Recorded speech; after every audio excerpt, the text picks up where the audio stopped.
वल्लभ लाल की जय।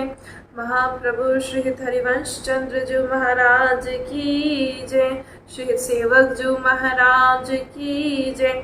समस्त सहचरी वृंद की जय। श्री वृंदावन धाम की जय। श्री यमुना रस रानी की जय। समस्त संत हरि भक्तन की जय। श्री सद्गुरुदेव भगवान की जय। जय जय श्री राधे श्याम। जय जय श्री राधे श्याम। जय जय श्री राधे श्याम। जय जय श्री हरिवंश।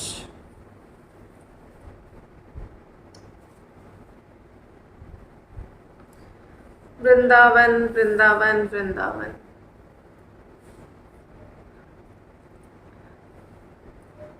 एक केवल वृंदावन ही है जो अब हमारे रक्षक हैं। और एक साधक को ऐसी प्रार्थना भी करनी चाहिए और ऐसा कहना भी चाहिए कि हे वृंदावन, आप ही मेरे रक्षक हो और आप ही मेरी रक्षा करने वाले हो और मैं आपकी शरण में हूँ। ये भाव जो है हर एक साधक के मन में होना बहुत ज़रूरी है कि मैं आपकी शरण में हूँ, अब मेरे जो रक्षक हैं वो आप हैं। क्योंकि जो वृंदावन के आश्रित हो जाते हैं और जिनके रक्षक स्वयं श्री धाम वृंदावन बस हो जाता है, तो कहते हैं कि उसकी जो साधक है जिसकी इंद्रियां वश में नहीं, एक देखिए जीव जो है उसकी इंद्रियां उसके वश में नहीं होती, ये बिल्कुल सत्य है। हम लोग कितना भी प्रयास कर लें लेकिन ये असत पथ के मार्ग पर चलने वाली जो ये इंद्रियां हैं ये कभी हमारे वश में होती ही नहीं, हम कितना भी प्रयास कर लें।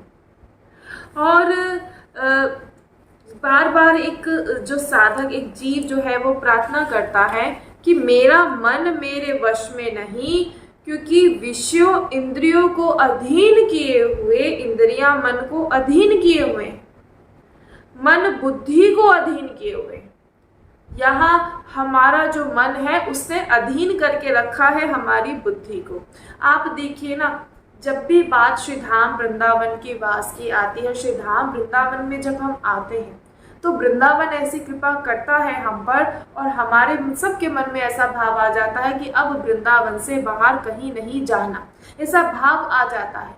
वृंदावन उस समय हमारा रक्षक हो जाता है, हमारी रक्षा करता है। लेकिन जो हमारा मन है, हमारे मन ने हमारी बुद्धि को अधीन किया हुआ है और जो बुद्धि है, बुद्धि ने जीव आत्मा को अधीन किया हुआ है। यहाँ सब उल्टा हो रहा है। हालांकि जो बुद्धि है ये प्रभु के चरणों में होनी चाहिए और बुद्धि अधीन होने चाहिए प्रभु के, लेकिन यहाँ सब उल्टा है। जो बुद्धि है वो मन के अधीन है, सब उल्टा हो रहा है।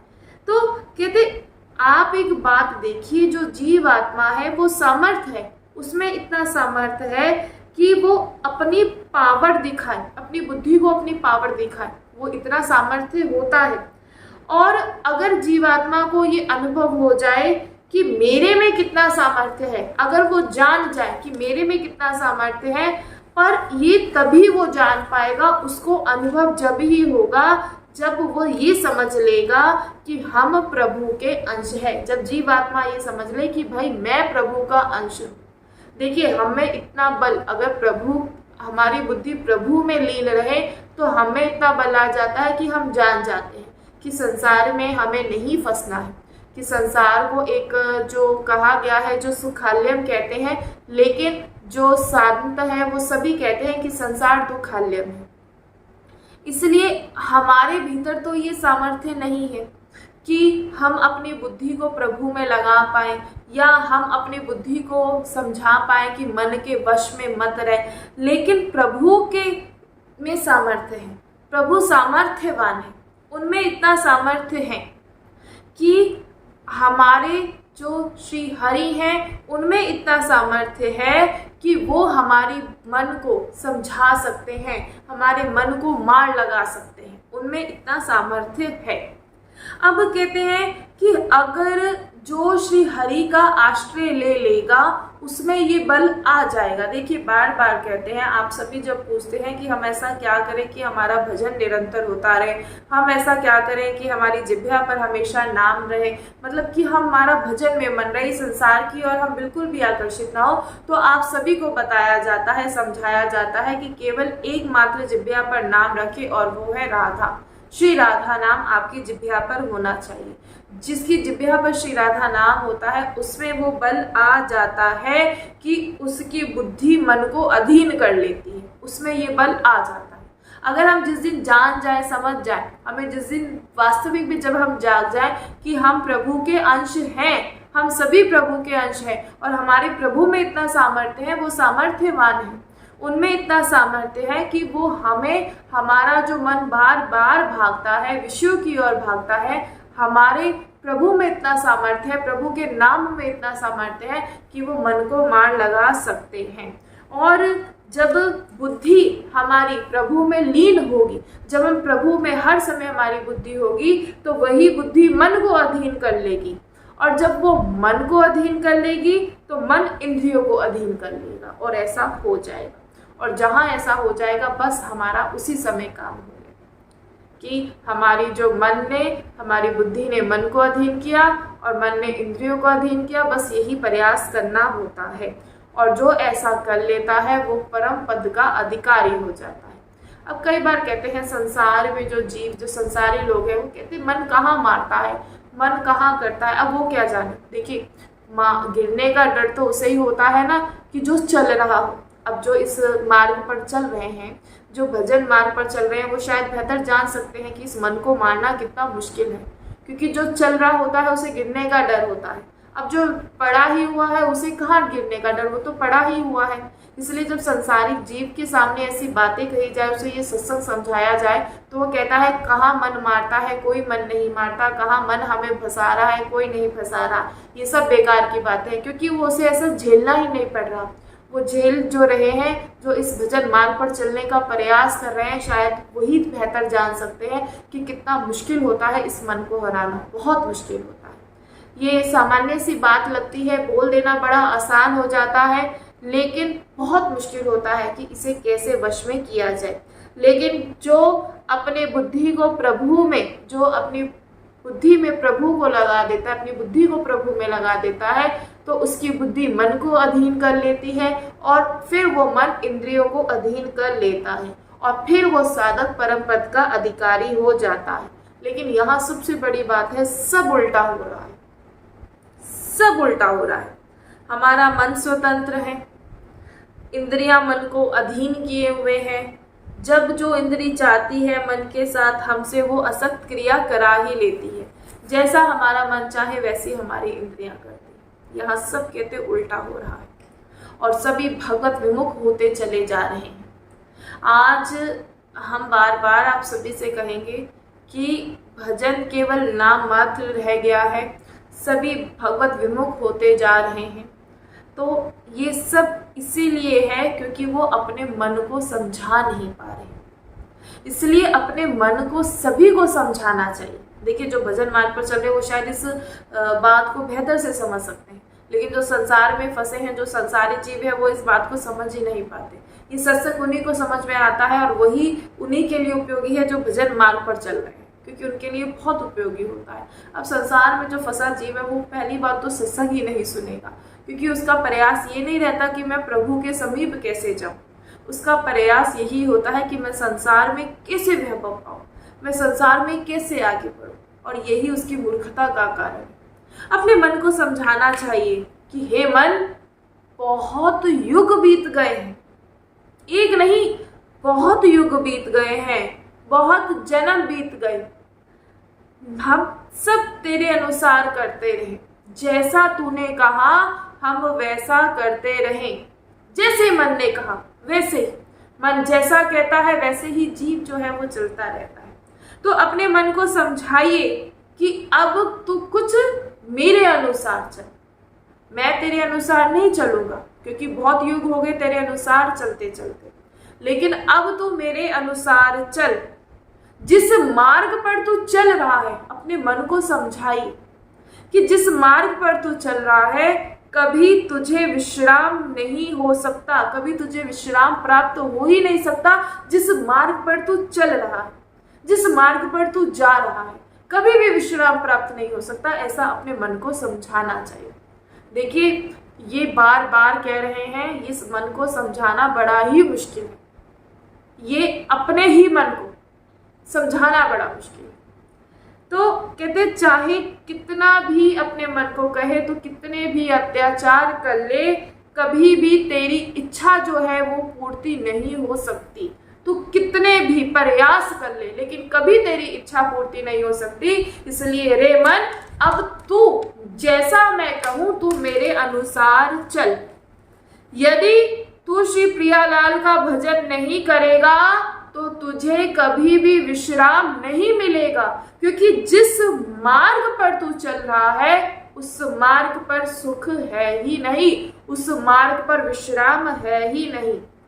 कहते हैं तब लगे कुशल ना जीव को, सपने हूँ मन विश्राम, जब लगी भजत राम ना राम को, शोक धाम तजिका। सपने में भी मन तुझे कभी विश्राम नहीं मिल सकता। सपने में भी अगर तू अपने अनुसार चलेगा तो तुझे सपने में भी कभी विश्राम नहीं मिल सकता। ऐसा मन को समझाइए। जागृत की तो बात, कि जगे हुए की बात तो जाने दे, तुझे सपने में भी कभी विश्राम नहीं मिल सकता। इसलिए सावधान हो जा। तू अगर विश्राम चाहता है, जिसमें तू विश्राम खोज रहा है कि संसार में चलकर, संसार में विषयों को भोग कर मुझे विश्राम मिलेगा, तो तुझे कभी भी नहीं मिलेगा। अब तू समझ जा। विषय चुगा जिने चुगे मन, चुगत कछुक सुख होई, फिर फांसी ऐसी परे, तिहिं सम दुख ना कोई। तू विषय रूपी चुगा चुगने के लिए संसार रूपी वन में जा रहा है। कभी आपने देखा है कबूतरों को पकड़ने के लिए एक जाल बिछाया जाता है और उसमें थोड़ा सा दाना गिरा दिया जाता है। कबूतर आते हैं और उस दाने को चुगते हैं। अब उन्हें सुख कितनी देर का हुआ, बस किंचित मात्र सुख, और उसके बाद वो उसी जाल में फंस जाते हैं। ऐसे ही आपका और हमारा मन है। हमारा मन हमें विषयों की ओर आकर्षित करता है और हम विषयों की ओर भागते रहते हैं। विषयों की ओर हम भागते रहते हैं, और जब विषयों की ओर भागते हैं तो किंचित, कहते दिखता तो सुख है, किंचित मात्र सुख मिलता है, लेकिन फिर वही अपार दुख मिलता है। तो इसलिए मन को कहिए कि तू विषय रूपी चुगना चुगने के लिए संसार रूपी वन में जा रहा है। होश में रहे। एक ममता रूपी जाल बिछा हुआ है। अगर तू इसमें फंस गया तो तुझे दुख होगा। इस ममता रूपी जाल में अगर तू फंस गया तो तुझे दुख होगा, और उस दुख का अनुमान नहीं लगाया जा सकता। सबसे बड़ी बात कि इस दुख का अनुमान नहीं लगाया जा सकता। हम ममता का जाल ऐसे बिछा है, मोह का जाल ऐसे बिछा है कि उसमें जो फंस जाता है फिर वो दुखी ही रहता है। जहां जहां इंद्रियां हमें खींच रही हैं और हमारा मन इंद्रियों के द्वारा खींचा चला जाता है और फिर वो भटक जाता है। देख रहे हैं, दिन रात भटक रहे हैं और कहीं भी सुख नहीं मिला। देख लीजिए, आज तक का आप सभी का समय गुजरा। आप सभी ने क्या कुछ पाने की इच्छा नहीं रखी, कितना प्रयत्न नहीं किया, कितने प्रयास नहीं किए, लेकिन वो सभी प्रयास विफल हुए। आपको कहीं भी सुख नहीं मिला, कहीं सुख प्राप्त नहीं हुआ। बार बार प्रयास किया कि एक बार नहीं अब फिर प्रयास किया जाए, लेकिन हमें कहीं भी सुख नहीं मिला, क्योंकि सुख वहां है ही नहीं। सुख तो केवल हमारे प्रीतम में है। हम जिस दिन ये जान जाएं कि हम अपने प्रीतम के अंश हैं तो सहज में ही हमें सुख मिल जाएगा। जिस दिन जान जाए। हम बार बार कह रहे हैं कि जो प्रभु है वो आनंद सिंधु हैं, उन्हीं के हम अंश हैं, इसलिए वो सुख राशि है। और आनंद सिंधु जो हमारे प्रभु हैं कहते ये जीव क्या है, ये जीव अविनाशी है, ये जीव सुख राशि का इसको कहीं सुख मिलता ही नहीं। क्यों नहीं मिलता? क्योंकि इसने सुख को सही दिशा में खोजा ही नहीं। इसने सुख कहाँ खोजा? इसने सुख खोजा संसार में, और इसीलिए इसे आज तक कभी सुख का अनुभव हुआ ही नहीं। अगर ये सही मार्ग पर चलता जहां इसे सुख की प्राप्ति हो रही है, क्यों? क्योंकि वहां जब इसे सुख मिलने लगता है तो सबसे पहले मन को मारना होता है। देखिए, मन को मारना सबसे मुश्किल है। हम कोशिश करते हैं, प्रयास करते हैं कि जैसा मन कहता है वैसे ही। अब हम आपसे कहे माला जपी, अब मन कह रहा है कि नहीं पहले मिठाई खाओ फिर माला जपो, तो हम आपसे कहेंगे अपने मन से कहिए नहीं, पहले तू नाम जप कर फिर मिठाई खा, पहले तू नाम जप कर फिर मैं तेरी बात मानूंगा।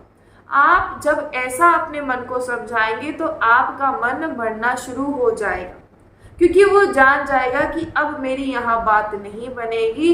अब ये जान गया है, क्योंकि इसने पहचान लिया है कि प्रभु के नाम में ही वो सुख है, क्योंकि प्रभु का हाँ ही नाम में सुख है, और सुख राशि का अंश है वो सिर्फ प्रभु है, ना कि ये संसार। मन से कहिए, अरे मन, तू अपने सुख का, अपने स्वरूप का विस्मरण करके, अपने प्रभु का विस्मरण करके तू इस संसार में रात दिन भटक रहा है। तू भूल गया कि तेरे प्रभु अपने हैं। तू अपने प्रभु को भूलता हुआ तू दिन रात इस संसार में भटक रहा है। ऐसा अपने मन को समझाइए और उससे कहिए कि इससे तुझे क्या मिलेगा? क्या तुझे विश्राम मिलेगा? कभी भी नहीं मिलेगा, कभी भी विश्राम नहीं मिलेगा।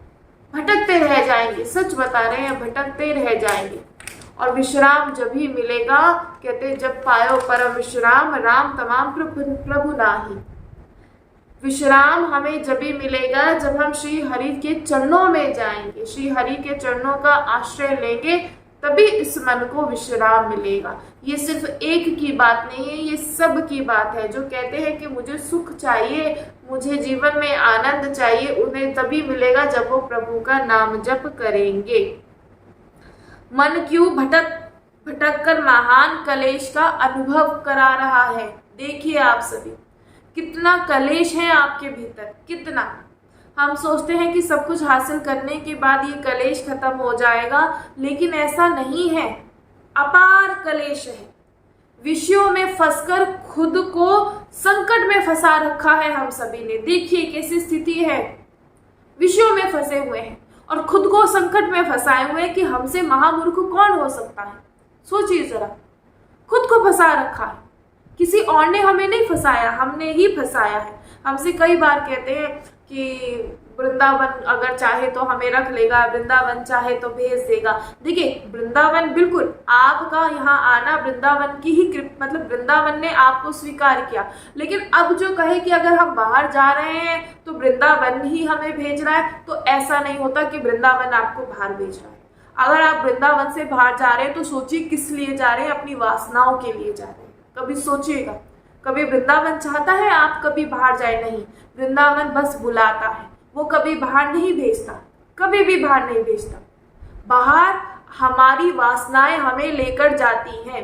वृंदावन ने तो आपको वास दिया, वृंदावन ने आपको स्वीकार किया, आपको वास दिया, आप वास कर रहे हैं वृंदावन में। लेकिन अब आप बाहर जाते हैं, कभी ममता की वजह से, कभी धन की वजह से, कभी किसी संपत्ति की वजह से, तो कहते ऐसों का तो संग छोड़ ही दीजिए ना।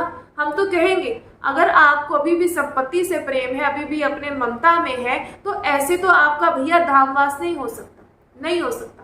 और फिर अगर आप बाहर जा रहे हैं तो हम बस इतना कहना चाहेंगे, कभी धाम पर मत कहिएगा कि धाम नहीं बुला रहा, कभी श्री जी कृपा नहीं कर रही, अभी हमें धामवास नहीं मिल रहा। हम बार बार कह रहे हैं ये सब हमारी वासनाओं का ही कारण है। हमें कभी ऐसा नहीं कि श्री जी जिसे बुला ले उसे भेज दे, ऐसा कभी भी नहीं।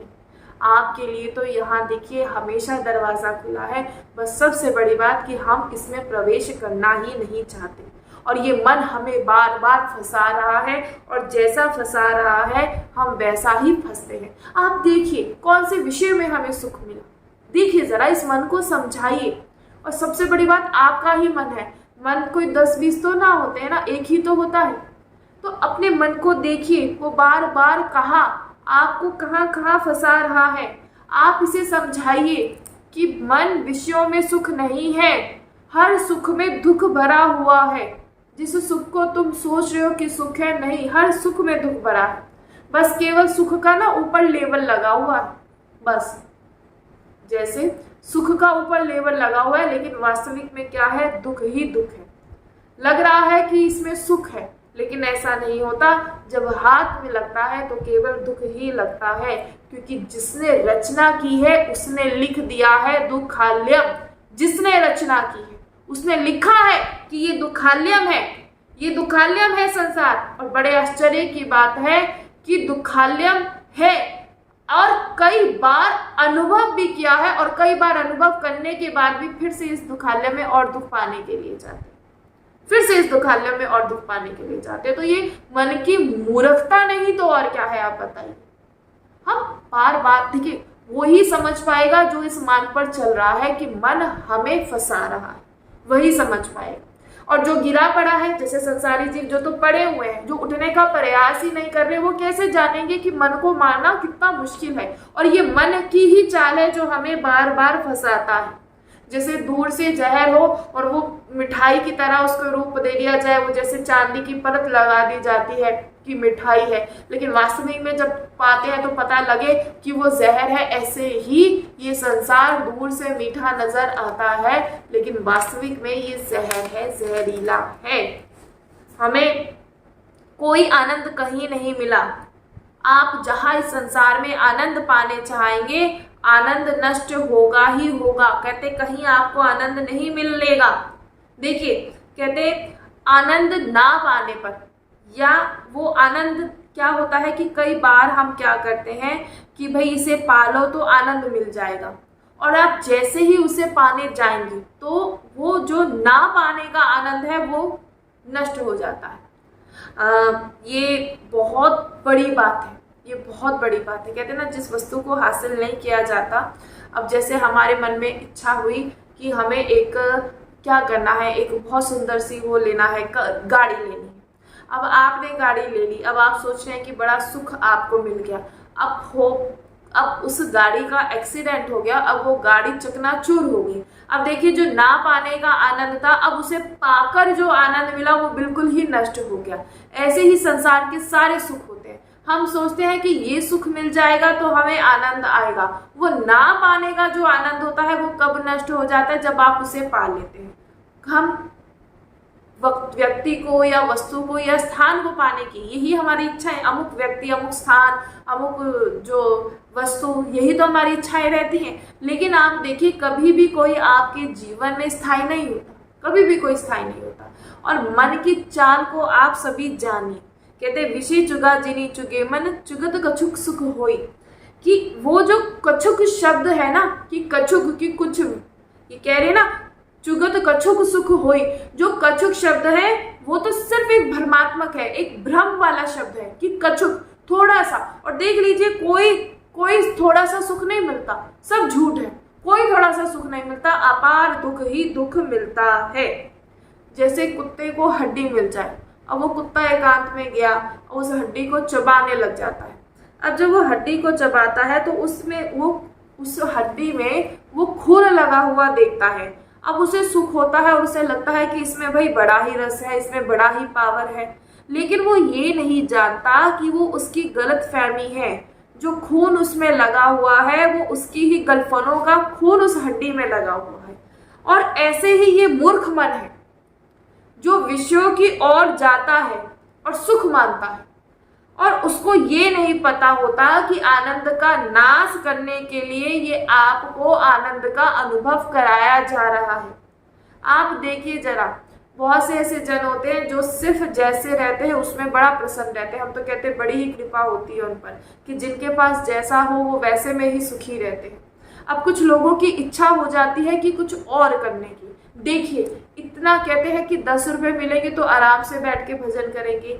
जैसे ही 10 रुपए की प्राप्ति होती है तो इच्छा होती है 100 रुपए और अर्जित करने की, और 100 रुपए से 1000 हो जाती है, और 1000 से लाख, और लाख से कब वो धीरे धीरे बढ़ती रहती है वो खुद ही नहीं जानता। हम सोचते हैं अपना एक आश्रम बना ले, आश्रम बना लिया, ठीक है, अब आश्रम बन गया, फिर लालसा होती है इसे और बढ़ाया जाए। ऐसे ही करते करते वो उसी में ही वो लगा रह जाता है, तो कहाँ भजन होता है? सोचिए आप सब, बार बार सोचिए। आज इच्छा हो रही है कि हम ऐसा सत्संग करें कि हमसे लोग मिलने के लिए आए, हमारा नाम हो। अब देखिए वो कितना कलेशित कर देने वाला है, कितना कलेशित कर देने वाला है। ये मन की चाल को समझिए, ये मन जैसा कह रहा है हम वैसा ही करते हैं। इसलिए मन को फटकारे और इसे डांटे कि भाई तेरे अनुसार मैं आज तक चलता आया हूं, लेकिन अब तू मेरे अनुसार चल।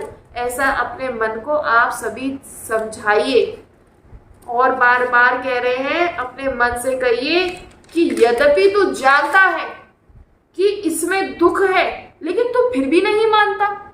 देखिए जरा, हम सभी जानते हैं कि इसमें दुख है, लेकिन फिर भी नहीं मान रहे। ऐसा मन को समझाइए कि तू जान रहा है कि तू जिससे प्राप्त करना चाह रहा है वहां दुख है, लेकिन तू फिर भी नहीं मानता। इस लालसा से कि अब की बार नहीं तो अब की बार तृप्त हो जाएंगे, और ऐसा होता है कि अब की बार नहीं तो अब तृप्त हो जाएंगे।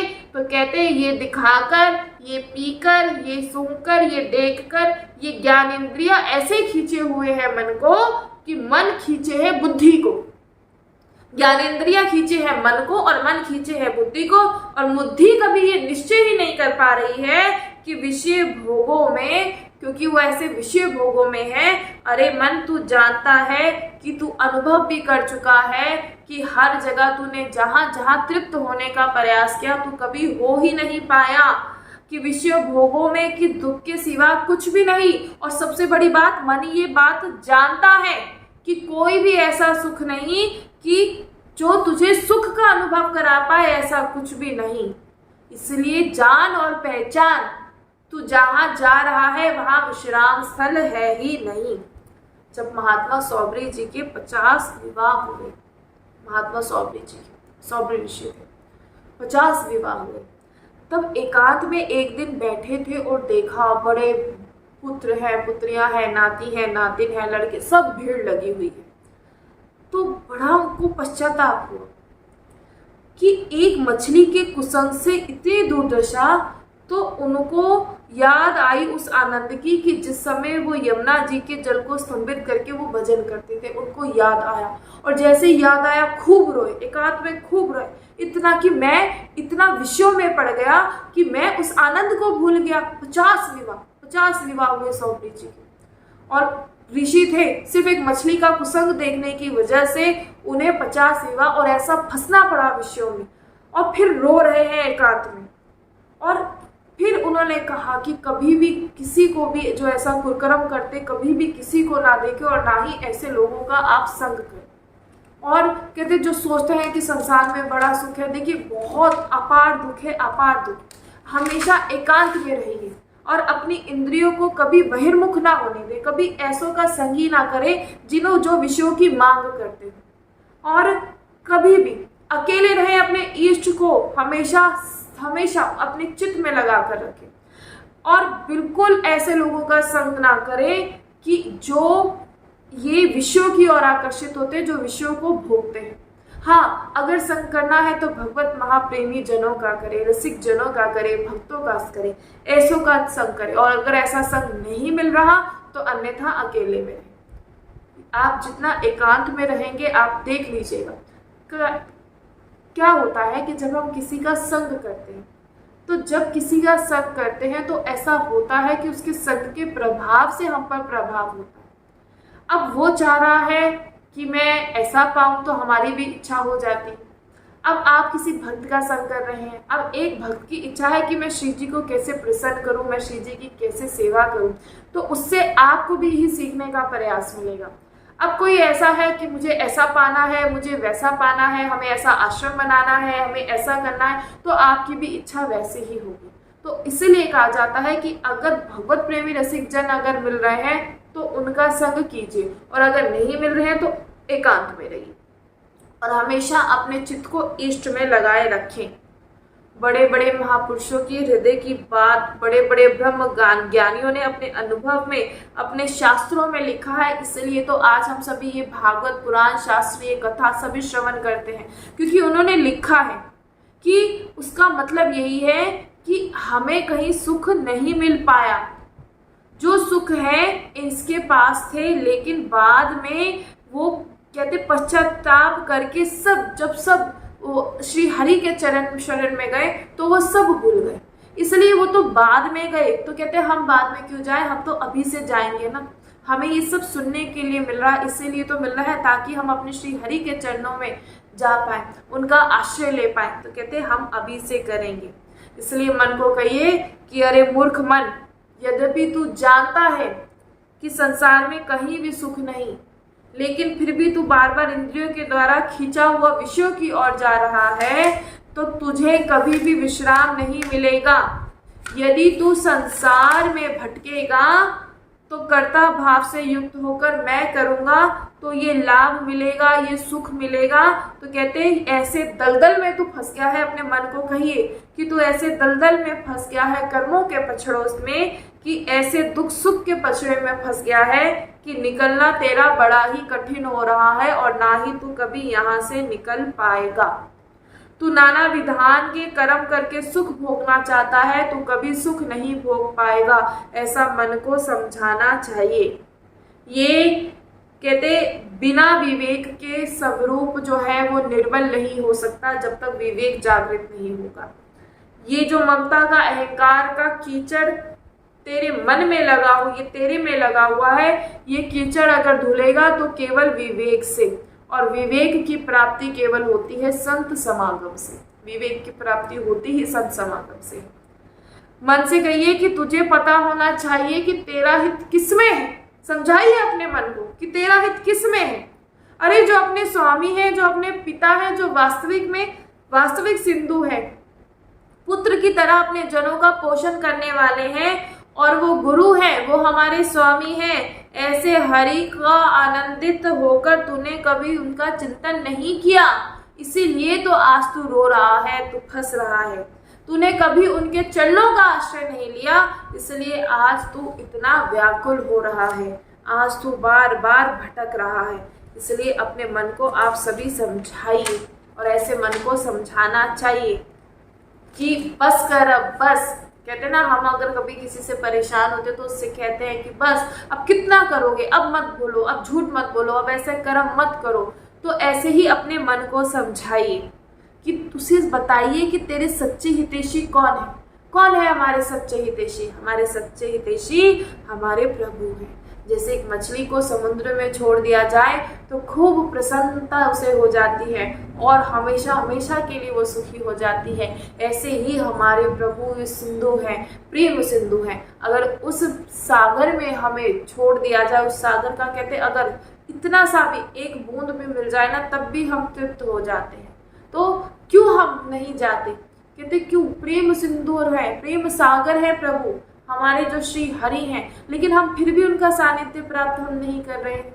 हम फिर भी संसार की ओर भाग रहे हैं। वो इसलिए भाग रहे हैं क्योंकि ये मन जाता ही नहीं।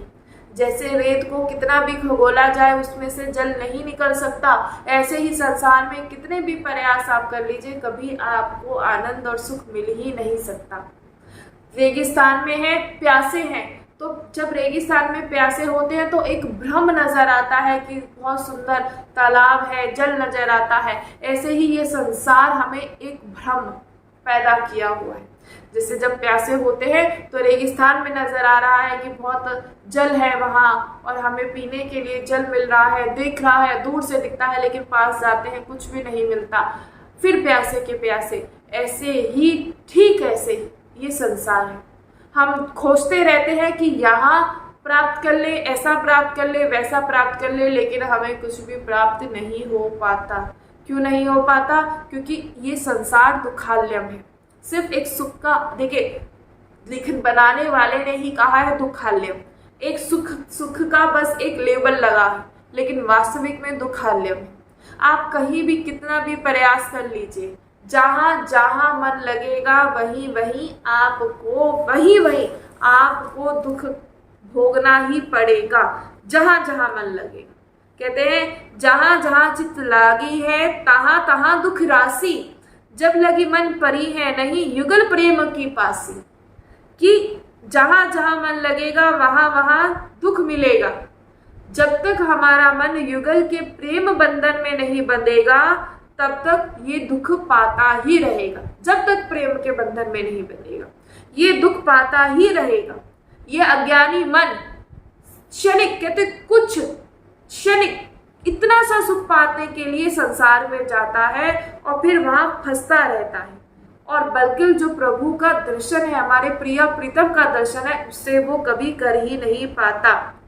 ये सोचता है कि मुझे संसार में मैं ऐसा भोग लूं तो मैं तृप्त हो जाऊंगा, और ये कभी तृप्त हो ही नहीं पाता। और इसी कारण इसने एक युग से नहीं ना जाने कई युगों से आपको भटका रखा है। अब कहते हैं कि प्रभु कृपा करेंगे तो मन भी मान जाएगा। तो देखिए बिल्कुल सत्य है, प्रभु कृपा करेंगे तो मानेगा ही मानेगा। अब जैसे मन को एक इच्छा हो कि मुझे मीठा पाना, अब मन को इच्छा हो रही है कि मुझे मीठा पाना, मन तो कभी मीठा पाने के लिए हो तो कभी ना कभी कुछ ना कुछ पाने की इच्छा वो करता ही रहता है। अब आप उस मीठे को छोड़ नहीं रहे हैं, क्योंकि प्रयास नहीं, मन बार बार जैसा कहता वैसा करते रहते हैं।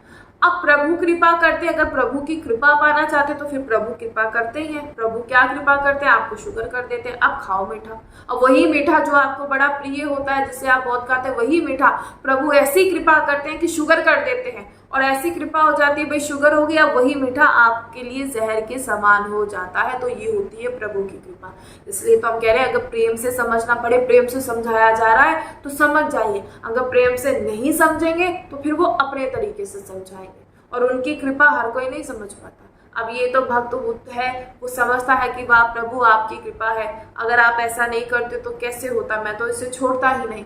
लेकिन हर कोई नहीं समझ पाता। संसारी जीव क्या कहता है कि अरे प्रभु क्या किया, हर समय शिकायत। इसलिए जानिए ये संसार में आपको कहीं विश्राम नहीं मिलने वाला, और अपने मन की चाल को समझिए। मन जहां फंसाए बिल्कुल मत फंसिए। वो कहे कि माला नहीं, पहले पाना है, पहले मीठा पाना है, तो उससे कहिए नहीं, पहले तू माला कर फिर तुझे मीठा देंगे। एक बार आपने इस मन को मार दिया ना, एक बार, तो बार बार ये मरने का फिर इसे अभ्यास हो जाता है। आपको अभ्यास हो जाएगा इसे बार बार मारने का। और बिना विवेक से इस ममता का जो कीचड़ है, ये अहंकार का जो कीचड़, इसे नहीं हटाया जा सकता। और विवेक हमें कैसे मिलेगा, संत समागम से ही मिलेगा। इसलिए जानिए और पहचानिए, ये संसार में मन जहाँ जहाँ आसक्त होता है वहीं वहीं दुख का मूल है। और अगर यही आसक्ति हमें अपने प्रिया प्रीतम से हो जाए, अब खुद सोचिए, हमारी आसक्ति इस संसार में ना होते हुए अगर हमारी आसक्ति हमारे प्रिय प्रीतम में हो जाए तो फिर हमारा चिंतन कहाँ हुआ, प्रिय प्रीतम का ही तो हुआ। आपसे कितनी बार हमने सरल शब्दों में समझाया है। हम बड़ा प्रयास करते हैं भजन करने का, हमने आप सभी को बड़े सरल शब्दों में समझाया है कि आप सिर्फ प्रिय प्रीतम का चिंतन करें। आप इतना जान लें कि मैं सिर्फ इनका हूं, इनके अलावा मेरा और कोई नहीं। जिस दिन जो ये स्वीकार कर लेता है उसी दिन, हम सच बता रहे हैं, जो कहते हैं ना भगवत प्राप्ति बड़ी मुश्किल है, वो भगवत प्राप्ति इसी जन्म में निश्चित हो जाती है। सिर्फ यहाँ स्वीकार करने वाली बात है। और मन को एक बार मारना जो सीख ले, मन बार बार मरता ही मरता है। इसलिए ये बात आप सभी जानिए, आपको बार बार समझाया जा रहा है। मन कहेगा ऐसा करो, मन कहेगा वैसा करो, हम फिर वहीं फंसते चले जाते हैं, फिर वहीं। इसलिए मन को हमने राजी कि मन जैसा कहे उसमें राजी नहीं होना, क्योंकि मन जहां ले जा रहा है वो हमें गलत ले जा रहा है। हमारे प्रभु, हमारे गुरुदेव, हमारे जो संत सिख जन, वो हमें सही मार्ग दिखा रहे हैं और हमें उसी मार्ग पर जाना है। इसलिए जानिए और समझिए, जितना हो सके उतना जिह्वा पर राधा नाम, और हर समय अपने मन को मारना सीख जाइए। जो साधक ऐसा प्रयास कर लेते हैं, जिनको ऐसा अभ्यास हो जाए मन को मानने का, हम सच बताते हैं, फिर उन पर श्री धाम वृंदावन अतिशय कृपा करता है। और श्री धाम वृंदावन में जब आते हैं तो ऐसा भाई बिल्कुल मत कहिएगा, हम बार बार कहते हैं कि वृंदावन ने बाहर कर दिया, वृंदावन हमें बाहर भेज रहा है। नहीं, वृंदावन कभी बाहर नहीं भेजता। अगर हम बाहर जाते हैं तो अपनी वासनाओं के लिए जाते हैं। हम बार बार आप सभी से ये करेंगे। इसलिए जहाँ जहाँ मन लगा है, कहीं आपकी संपत्ति में लगा है, कहीं आपके घर परिवार में लगा है, वहाँ से उसे हटा दीजिए। इसका तो ये बार बार देखिए, आप बार बार ये कहीं ना कहीं फंसता रहता है। इसको पर अभ्यास है, ये कभी यहाँ तृप्त होना चाहता है तो कभी वहाँ, लेकिन इसे तृप्ति कभी नहीं मिलती। देखिए आप, इसलिए इस बात को सभी जानिए, जिब्या पर राधा नाम और संत समागम से ही, विवेक से ही इस जो अभिमान का जो ये कीचड़ होता है उसे साफ किया जा सकता है। और मन निर्मल होने का तात्पर्य यही कि केवल वो जान जाए कि सिर्फ प्रभु मेरे हैं, तो उसका मन निर्मल हो जाता है। श्री राधा वल्लभ लाल की जय।